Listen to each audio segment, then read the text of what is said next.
my near-death experience, it is so personal and sacred. The universe has to smack me. I saw the tunnel. I knew that if I go there, I will not able to come back.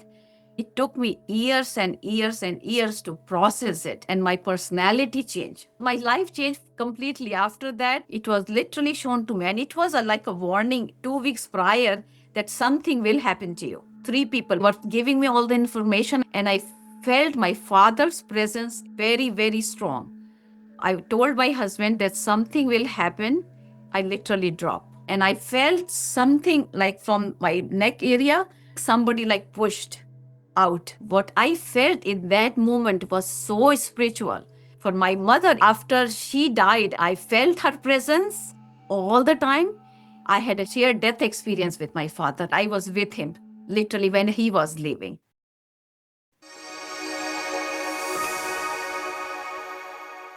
My guest today is Purnima Sinha, who had two near-death experiences that were actually preparing her to be able to communicate with her parents when they passed away. So if you have been looking for evidential information that your loved ones have survived and are still on the other side and they have not gone away and they are with you, this is the video that you're going to want to watch. So Purnima, welcome. Thank you so much for joining us today. Thank you. I thank you, and I'm grateful for this space with you. I'm grateful to be doing this interview with you today because we had the pleasure of meeting in person at the IANS conference a couple of months ago in Chicago.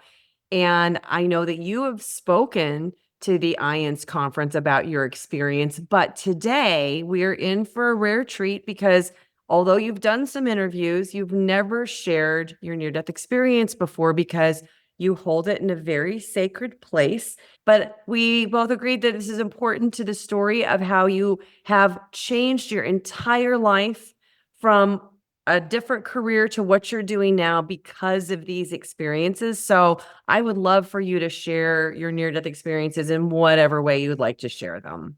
Okay, thank you. Yeah, this is so personal and sacred. It happened year 2000. So I was going through, I think, that lot of changes in my life. My son, older son, was going to college, so I was dealing with that he's going to leave home in few months. Every family has going up and down. So on job stress, family stress, the situation, everything. Even though the whole family, my family, my husband, kids, all supportive, but certain thing happened that time, and I think it was giving me warning, the intuitively, that get yourself, that stand up for yourself. Sometimes we don't take care of ourselves, take care of other all the time. So I think it was a big awakening for me. A couple of years it happened before 97, 98. I think I did not listen. So the universe has to smack me with my completely cracking of my ego, literally cracking my head open so the ego can shatter, and then I be able to listen. So that's what exactly happened. It was like an emotional breakup kind of. So it all, and when I talk about emotional, that means the everything what is within me get triggered somehow. It's never about the other person. It's all about the person who's dealing with any emotion, because everything is inside me. So something got triggered, and I know what got triggered. So I was getting really kind of panicky situation, kind of sad, depressed, taking care of family. So all this thing happened. And sometimes, you get so tired of this thing. I just wanted to disappear. I was just praying, and I meditate all the time, whole life. I'm a meditator for last 50 plus years. And my parents, my grandparents were meditators. So I knew, I think, the benefit of meditation. And I was very intuitive child from the beginning, very, very beginning. So I knew I would not live in India, even though I was only 7 or 9 year old in between. So, long story short, what happened that day, it was so much emotional turmoil I was dealing with. And that particular day, I came home, and that day was my son's IB program award ceremony. This was very important day for him. And I came home that day. I was so tired because it was mentally and emotionally drained. I was, but I knew that this is so important for him that day. He was, I think it was in 11th or 12th, yeah, 12th grade. So I came home and but again, I was so emotionally drained. I just prayed that please just take me. I cannot deal with that anymore. And I think it was a during meditation because I meditate a lot. And it's not like I'm sitting open hand and close my eye. It was during meditation, the trance state. What happened, I was shown literally. Recently, I had released a picture of near-death experience. It's a tunnel with the angels. That's the closest imagery I can relate to, but without any angels. I was shown that I saw the tunnel, and I saw that I'm outside, and it's nothing is a word, everything is telepathically. So I'm looking at it, and I knew if I go certain, like if I pass that door, I knew that I will not able to come back. And I'm getting goosebumps talking about it. So I wanted to go, but because of two children, my older one was in graduating, and younger one was like, I don't know, middle school. So I knew that if I go there, I will not able to come back, and I will not able to finish my job. What is my responsibility for my children? So when I saw that, and then I said, I don't want to go. I just stayed back. And again, it was shown to me, and it took me years and years and years to process it about my future life, which started to change after 2008 when my mom and dad passed away 2002 and 3. So I think year 2000, what happened, and it was, and I saw everything. I saw if I go today, and his the award ceremony, everything will be crumble. I was shown all the effect is going to produce if I make a choice. So that was short, but it was very clear. And again, it was so many downloads. I remember a lot of times, but sometimes what happened is completely erased. And it's because they said if I know everything, then it won't be learning process. So it took me years to figure it out, and my personality changed. That's the beauty of it. Due to that, my personality change, uh, a lot of things changed. Like I could not, I don't like any strong lights. Crowd, I don't like crowds anymore. I used to wear perfumes. I cannot wear perfumes after that, after like 2002 or 3. So lot of like a after effect, which I did not know why it was happening, but it was slowly figuring it out. And the download was so real. And that's why, I have a lot of OBE also, out of body experience, which again, I did not know till I found Monroe Institute, which is in Faber, Virginia, Robert Monroe. So again, so many things, and they're all together, all related to each other. So that's what my near-death experience, very tiny one, but it was so detailed.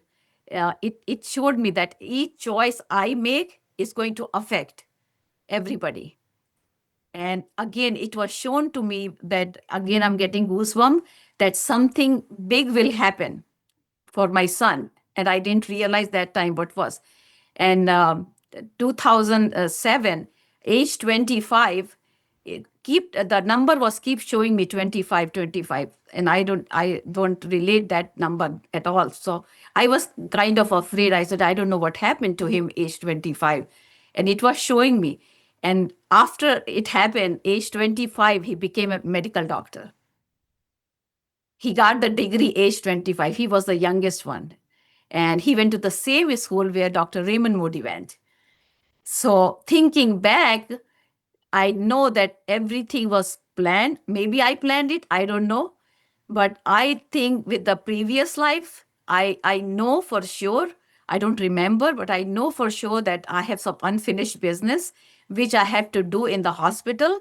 So even though I'm a graphic designer that time, I was telling everybody that I'm going to work in the hospital.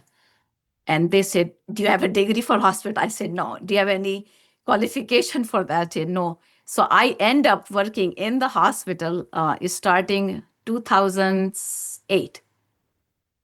But everything was revealed to me that time when I had this experience, near death experience.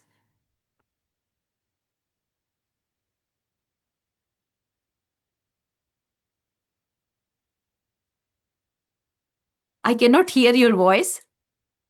Oh, thank you. I was on mute. I muted it for the outside noises. I'll make a note to edit. Purnima, thank you so much for sharing that near-death experience. I feel so honored that you decided to share that with my audience. And what I love about an experience like yours is it doesn't matter the size of it. Maybe for some people watching, they might judge something, whether it's significant or not, based on how much detail they feel they get from it. But what I think is really important is what happens afterwards. And for you, it was so significant and it felt so significant that it not only took you years and years to process it, but you completely changed what you were doing in this world as a result of Right. that experience. And that to me is what makes these experiences so real. But I do have a question. Sure. It sounds like the meditation was almost a key for you to even be able to have that experience.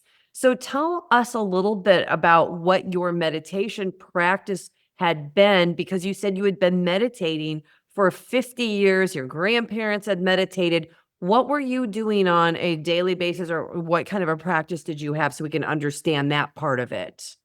This is the practice I learned from my mom and dad and my grandparents. There is like a word we repeat. It's like a chanting, and it has a lot of details. So somebody wants to know about more details, they can check Dalbag, DEI, Dalbag Education of Institute University, and they can go to their theology website, and so the university website, and they can learn a lot of details in that, because it's and it is about faith. It's not about religion, because it's many religion, different type of people, they have that meditation, and it's kind of like an initiation you have to practice. And I think it was in my blood. So in every morning I do it. I get up, my eyes are popped up open like 3:30, 4 o'clock. So from 4 o'clock to 6 o'clock, I'm talking to my divine, literally, all my plans. So that what happened that time, I go to the trance, and when I go to the trance, I know I leave my body, but I am aware of, like, you're watching yourself, and then so many information given to me. And I think a lot of meditators, they can, I think, say the same thing, because these are all data. So our mind is just a receiver. So when we are quiet enough to listen to, you can say God, if for definition God, I say goal of divine. G is goal of divine. And all, I think the divine intelligence is so strong, they give you all the information. It's up to me if I listen or not. And I grew up in that family, and my father was very intuitive. He told me which day my mother will die, and she did die that day. And I was blown. Like, I don't like to use words because words are very powerful. But I was so shocked that he can say that. And so it's amazing how much meditation has power. And so my practice is, chanting about that word, is a chanting with the different chakras. And the main thing is they teaches you, if you go to that, level or ask question, how to do that.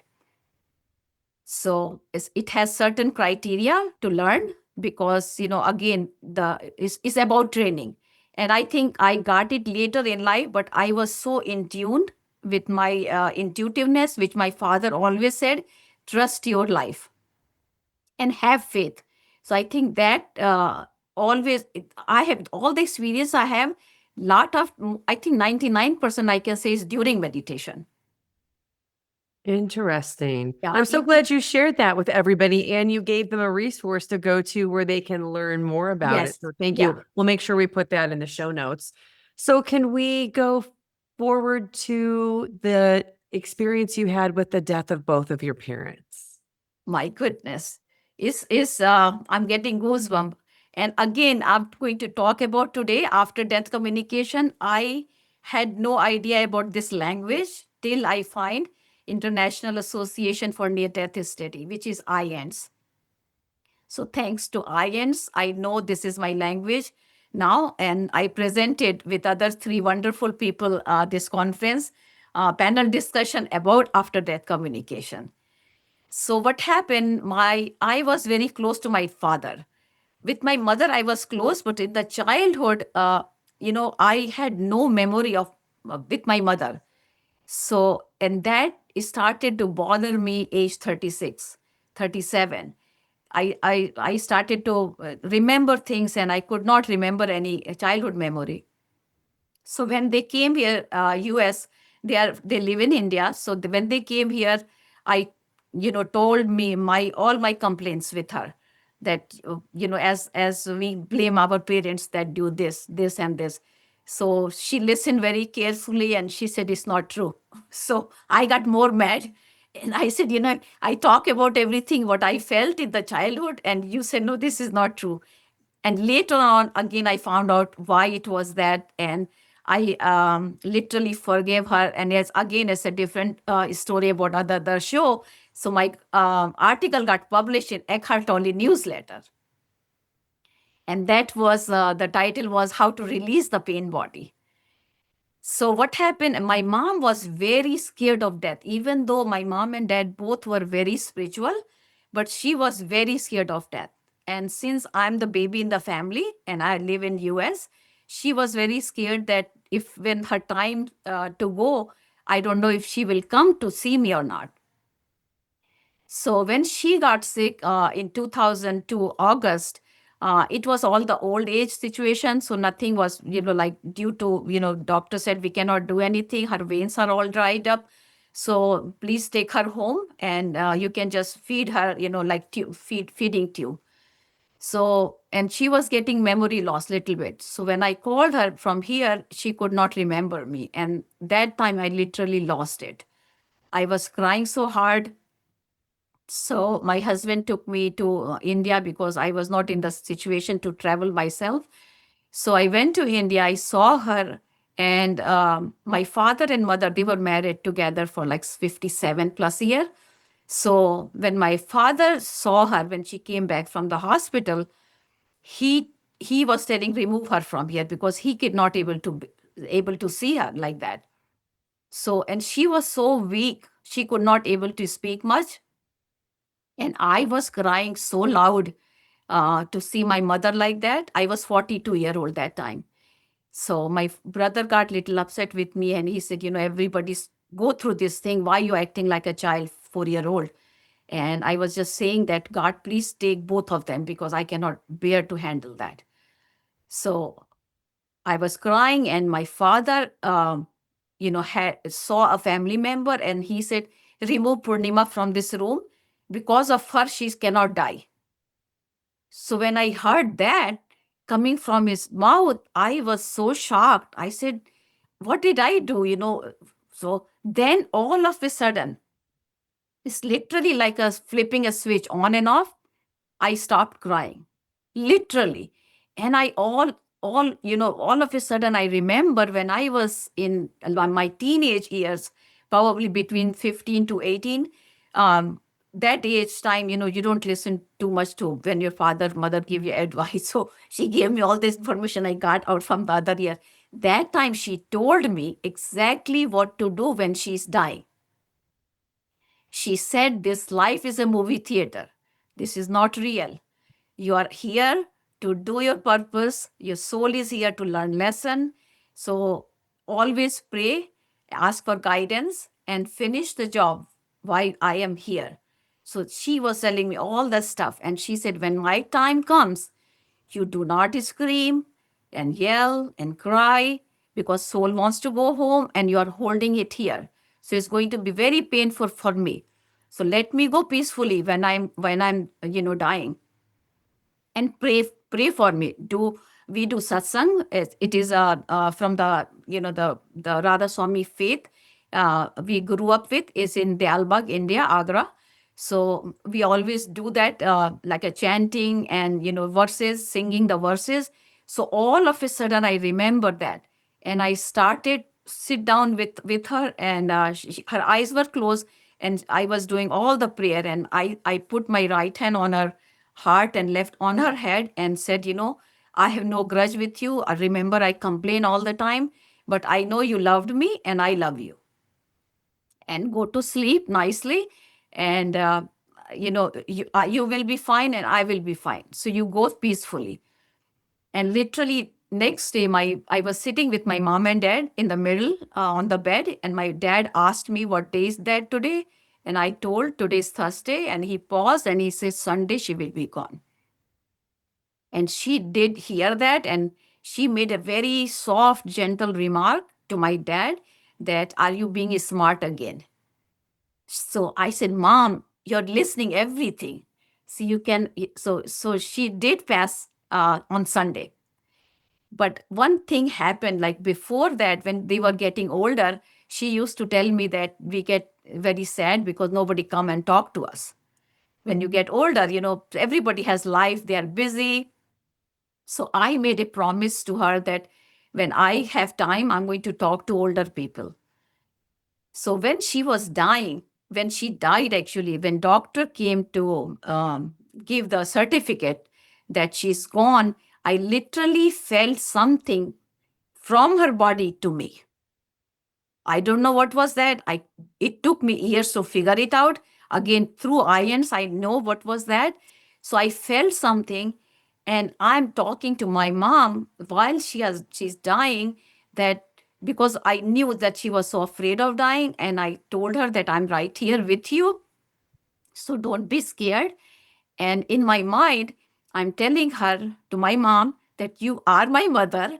So you are going to tell me what happened when you die. Because nobody knows what happened, right? So I was telling my mom, you should tell me, what happened. But after her death, it was so, the grief was so strong. I could not able to sleep like for 15 days. And she started communicating with me literally next day. I felt her presence all the time, and I was getting sick and sicker every day because of the grief. And my father was grieving, so I was in lot of pain.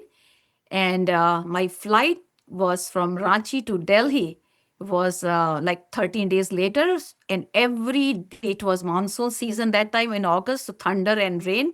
So only one flight goes to from Ranchi to Delhi. It was getting cancelled every day almost because of the thunder.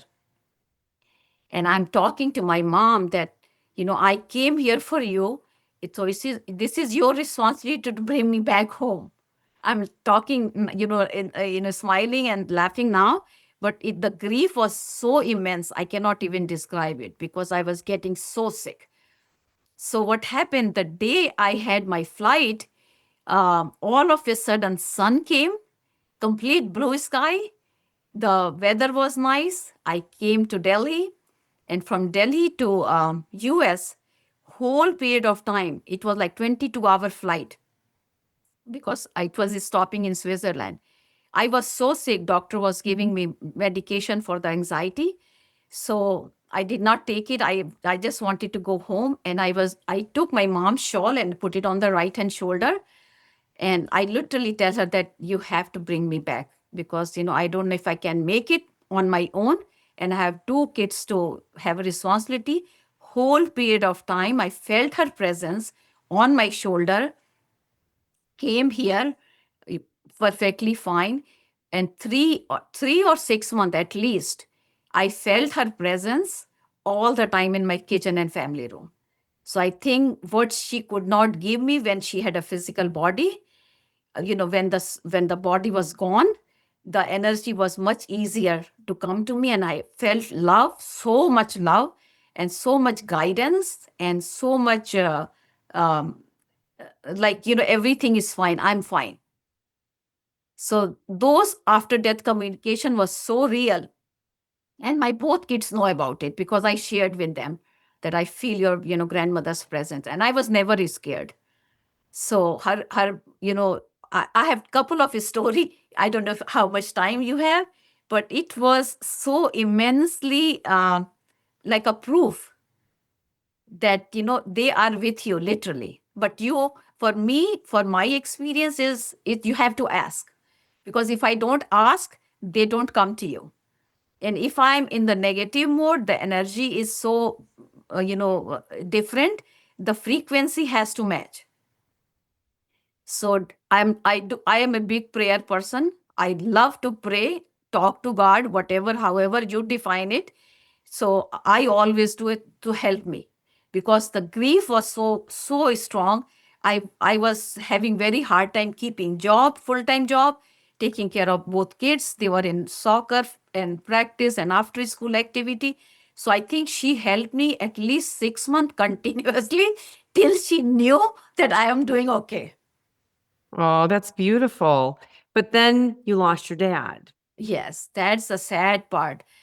What happened when my mom passed away, my father never got up from the bed. Literally. I was telling them, that they used to get, kind of that who gets the newspaper first. They want to read one, and they want to read the magazine first or radio station. And I was telling my dad, he did not get up from the bed at all. So every morning, afternoon, and dinner, he will take just 1 teaspoon of food, and he will fold his hand and he said, "Let me go with your mom." So 7 months later, he passed away. And that is another story. I had a shared death experience with my father, even though he was in India and I was in US. So what was the shared death part of it? Shared death, again, I didn't know this topic till I had the INs. What Mhm. happened? I think that you experience at the same time he was dying. I experienced it here, even though I knew he was sick, and I was praying every day for him to go, because it was I could not able to see him like that, because he was like a skeleton, literally skeleton. So January I went with my son, who was becoming a doctor, because for my mother it was one of the most important job. Like, she wanted one family member to a medical doctor. So after she died, and after I told even her before her death that he's becoming a doctor, and my younger son, who helped me through this grief process a lot. So when I went to India in January or February, I believe, I told my dad that I know I'm not going to see you next time, because I was saying goodbye to him literally, because he was so weak, so fragile. His body was, I was in so much pain to see him like that. So what happened the day he passed away? What happened a week before? I was so sick. My job, my boss told me to take time off and stay home, because I could not function at the work because I was sobbing so much. So I was home that day. And usually that time I never do meditation.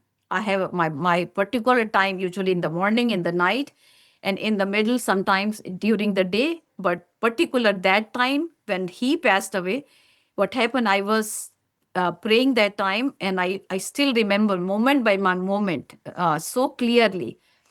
And I was praying that, please go, I'm here with you. And I'm doing all the chanting, I'm doing all the prayers for him.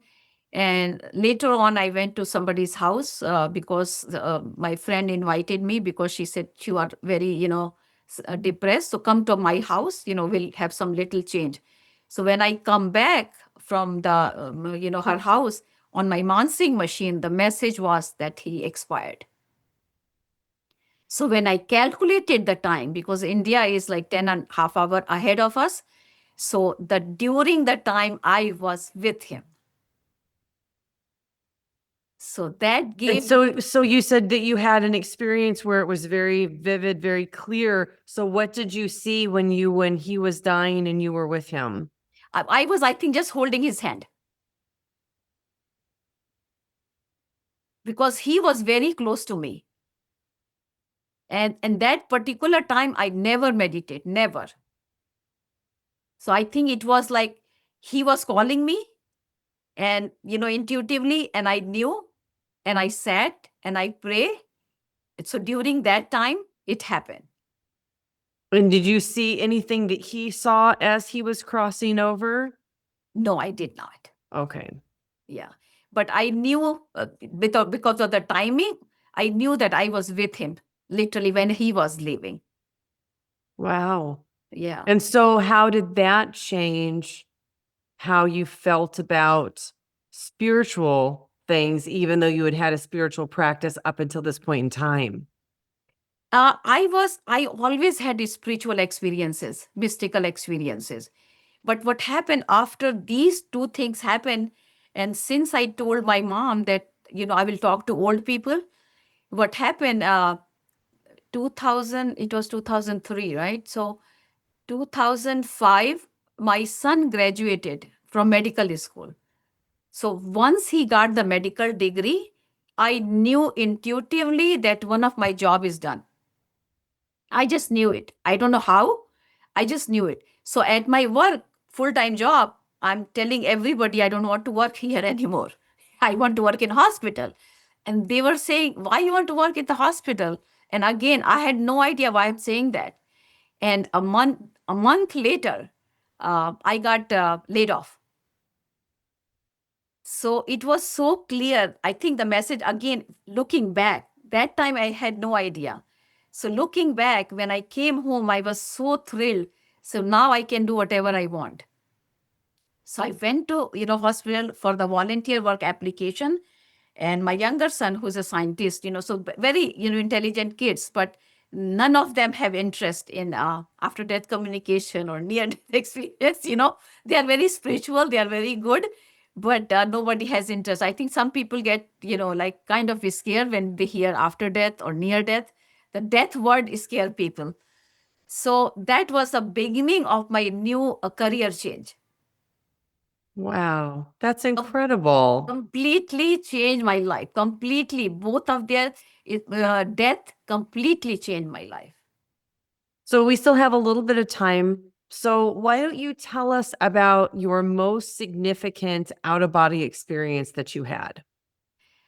Okay, this will cover me for the next NDE I had, which was 2022, 3, 4, 5. Yeah.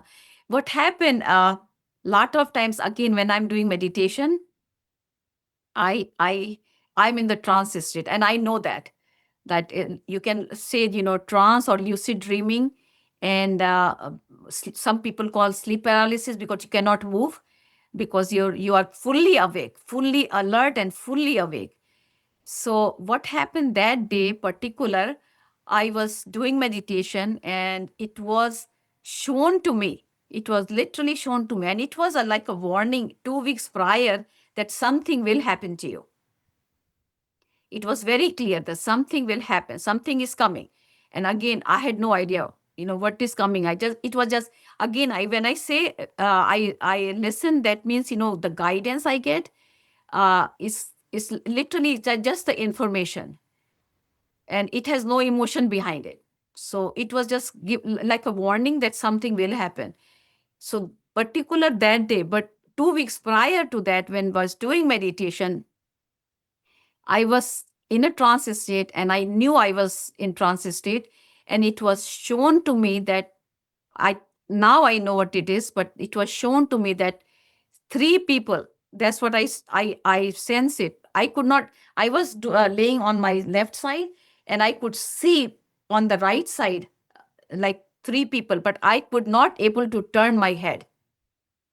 I could not able to turn my head to see, but I knew all those, they were giving me all the information and everything, and I had no idea. And I felt my father's presence in the kitchen area, very, very strong. Now I know what was that, but that time I didn't know. So that thing was given to me, that information.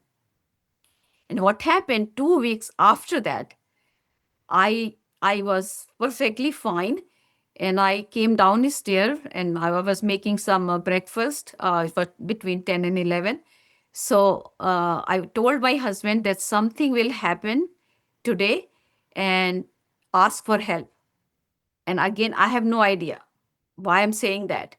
And my husband is not very good asking help. So I told him that ask for help. Something happened to me, not something happened to Messick. Something good, something will happen. I don't know what it is. And I'm not feeling good. Even though I was perfectly fine, like nothing was wrong.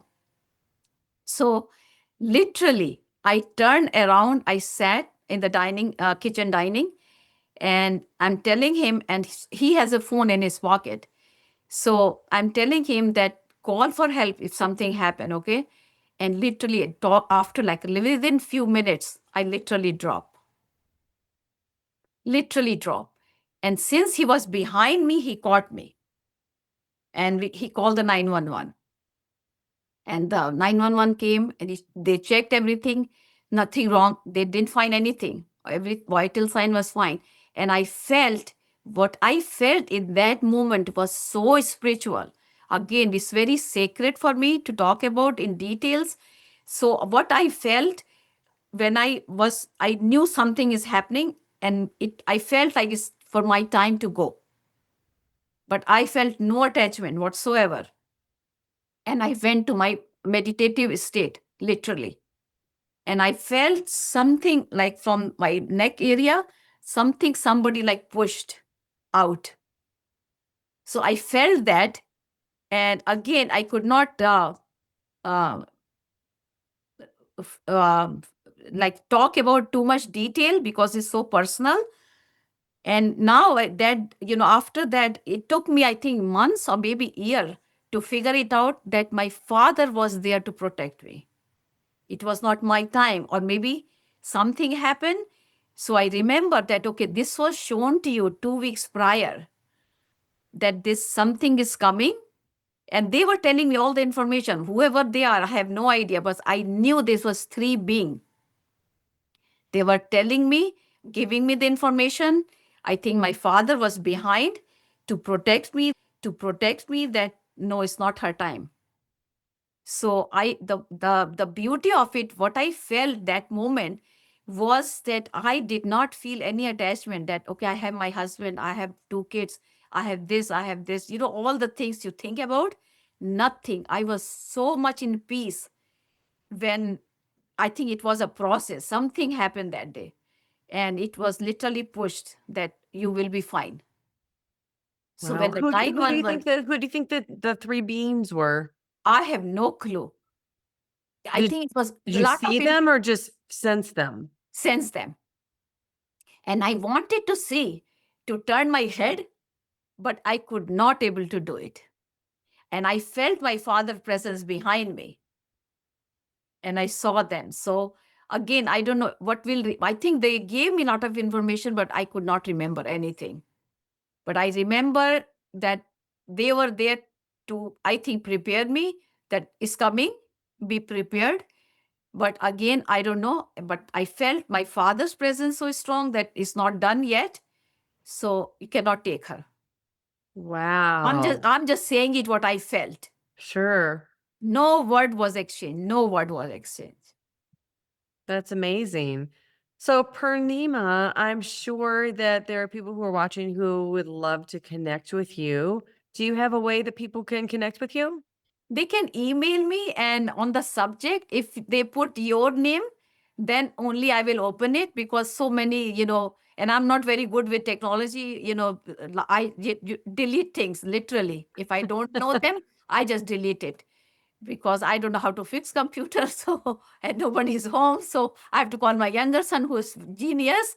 he fixed. Today also my computer wasn't working, so I had to call him on the FaceTime to ask him what was wrong, and he told me how to fix it. Oh, that's good. Well, I want to thank you for your bravery today in Yeah. sharing your sacred near-death experiences that you have not shared before. I feel so privileged whenever somebody trusts to be vulnerable to come on and share these with people because it is a big deal.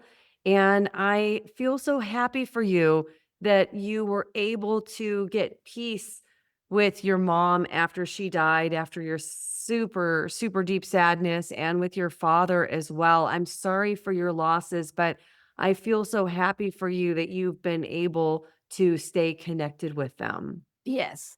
Yeah. Because my life changed completely after that. I started working, and the hospital and county created job for me to teach meditation. So it's completely changed very well. But because of that, it happened. Yes, that sounds right. Well, thank you so much, Purnima, for what you are doing to help wake up the collective. I'm sure that people are receiving a lot of comfort today, knowing that it's possible to connect with our loved ones after they die. And that's such a special gift that you've given everybody. So thank you. Okay. Thank you so much. Yes, your loved one is always with you. You have to ask for it. You have to ask for it. And of course, this show is absolutely nothing without all of you who tune in to watch, to share, to provide your comments. And I appreciate you so much. So thank you, everybody, for watching. Do you believe that love never dies and you want to hear stories that prove it? Well, hit the subscribe button. You belong here.